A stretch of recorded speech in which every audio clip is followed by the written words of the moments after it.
Nesse ponto da teoria do valor, que está ligado a vários pontos da economia, nós encontramos, desde o princípio nas escolas greco-romanas, alguns pensadores que vão tentar explicar como funciona a economia. Porque a preocupação central deles é a questão da justiça. Como deve ser feita a correta distribuição dos bens na sociedade. Essa é uma questão que o cerne da discussão econômica começa nesse da distribuição. E ao tentar entender isso, que os pensadores começam a ver que é uma relação entre oferta e demanda, e depois a importância de crescimento econômico para que haja a distribuição. Dentre esses autores greco-romanos, nós temos Xenofonte, Platão, Aristóteles, Catão, Cícero, Varrão, Columela e Santo Agostinho, que tentaram entender a justiça e, dentro dela, abordaram problemas econômicos. No geral, esses autores tinham a ideia de uniformidade das trocas. As trocas econômicas são um jogo de soma zero. Há uma uniformidade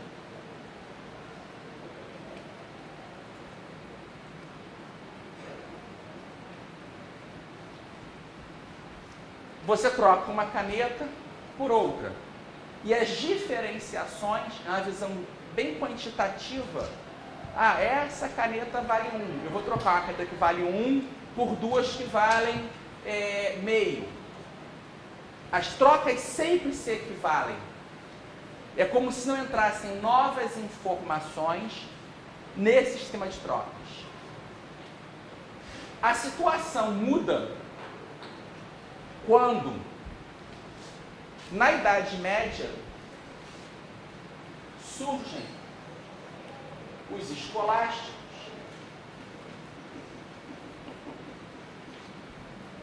que começam a entender a ideia de preço justo. Na troca, o que se busca é a noção de preço justo. Qual é o preço justo de uma mercadoria? Para um autor como Juan de Mariana, mais tardia, que ainda está preocupado com a temática, o preço justo é o preço acertado livremente entre duas partes numa livre negociação. Esse é o preço justo. Ele é bem moderno, ele é austríaco nesse ponto. O preço justo é o preço entre essas duas partes de negociação. Nesse particular, é interessante ver que nós temos uma série de autores que o Hélio já falou aqui, e que essa escola, visão escolástica, ela vai gerar, de certa forma, algumas correntes econômicas distintas. A tradição dela é mantida, por exemplo, nos chamados escolásticos tardios, século XVI e XVII. Só que, em reação a alguns pontos dessa visão, mas seguindo alguns de seus princípios, nós temos as teorias nominalistas.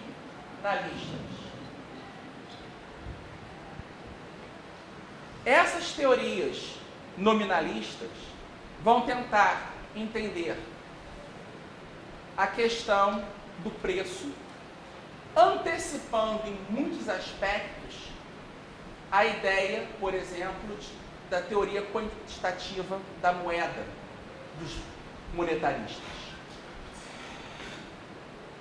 Eles estão ligados à visão de tentar compreender como, nessas relações de trocas, pode-se chegar a um valor, uma visão mais exata, mais objetiva. É a ideia da busca pelo valor objetivo. Valor objetivo.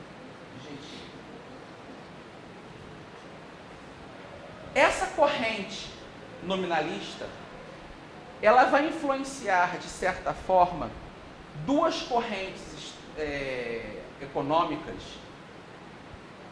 da modernidade. São elas, por um lado, o mercantilismo,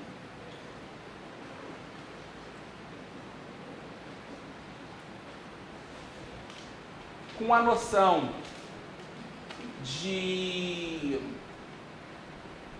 interesse nacional. A questão do valor não é tão importante para o mercantilista, mas sim o interesse econômico nacional. E eles vão influenciar, na mesma época desses mercantilistas, a chamada escola naturalista.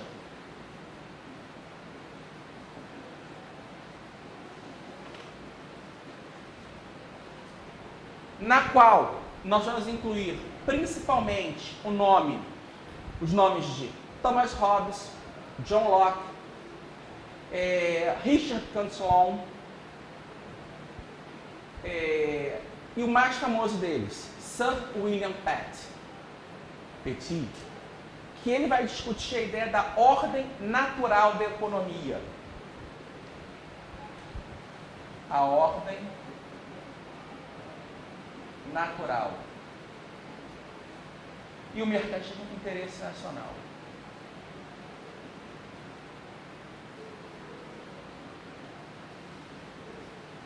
Para Sir William Petit, a economia, a fonte da riqueza, se dava por dois fatores: trabalho e capital. Ou seja, trabalho e terras. Dentro dos naturalistas, nós vamos ter uma divisão em dois grupos. Por um lado, Locke defendendo que a única verdadeira fonte é o trabalho, e os fisiocratas, Quesnay, Turgot, dizendo que a fonte é a terra. Essa corrente naturalista, junto com a corrente, alguns pontos da corrente escolástica, vão influenciar a chamada economia clássica. Adam Smith, Say, Ricardo, Malthus. E da economia clássica vão surgir diferentes escolas de pensamento moderno do século XIX. Nós teremos a economia clássica junto com algumas ideias naturalistas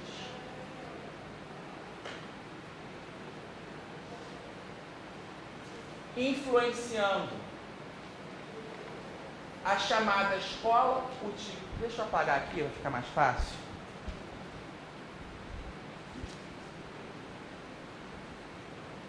O quadro não vai...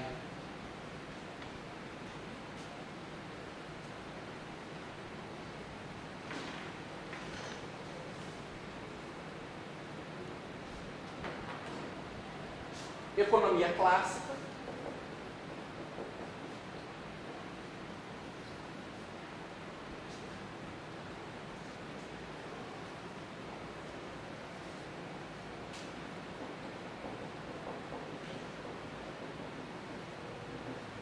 Alguma influência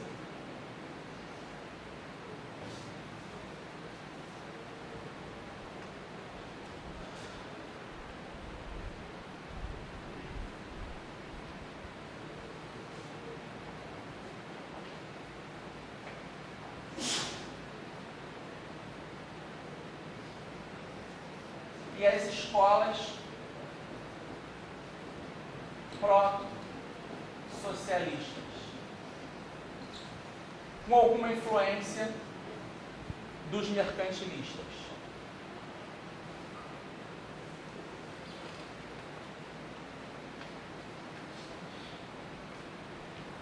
Para essas escolas proto-socialistas, em que nós temos autores como Saint-Simon, Fourier, Sismondi, Liszt e Proudhon, o ponto central da teoria do valor seria a ideia de custo de produção. O custo de produção determina o valor do produto. Nessas escolas utilitaristas, seria a utilidade do valor de uso. Valor de uso. Mas, retomando dos naturalistas, da ideia de ordem natural e, por intermédio deles, dos nominalistas,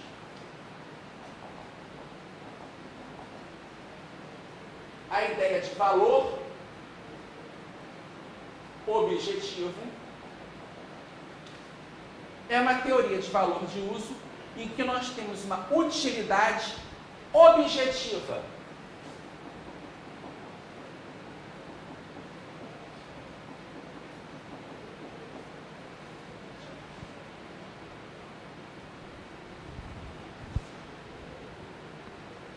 O autor mais famoso dessa corrente é Jeremy Bentham. Jean-Baptiste Say, apesar de não ser, no termo estrito, um utilitarista, ele tem uma teoria de valor que se assemelha dos utilitaristas, que a gente pode incluí-lo aqui. James Mill, por intermédio de Say, Bastiat tem essa compreensão. E também Hermann Heinrich Gossen, um autor citado algumas vezes por Mises em seus trabalhos. Por outro lado, nós vamos ter nesses influxos aqui a evolução para as escolas marxistas. E essas escolas utilitaristas, nós teremos aqui a chamada escola neoclássica ou escola do valor subjetivo.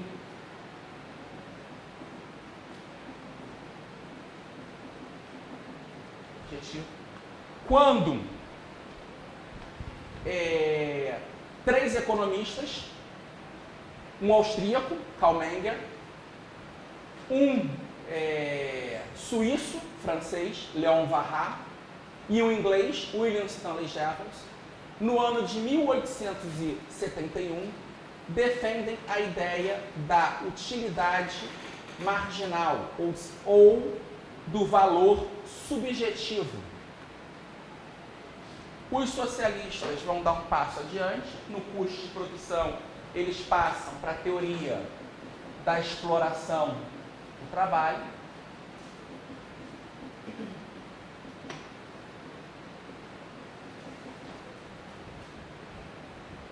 E as escolas keynesianas vão sair por uma linha de um discípulo de Jevons, o Marshall, e com influxos de algumas questões naturalistas, mercantilistas, desenvolver uma outra linha.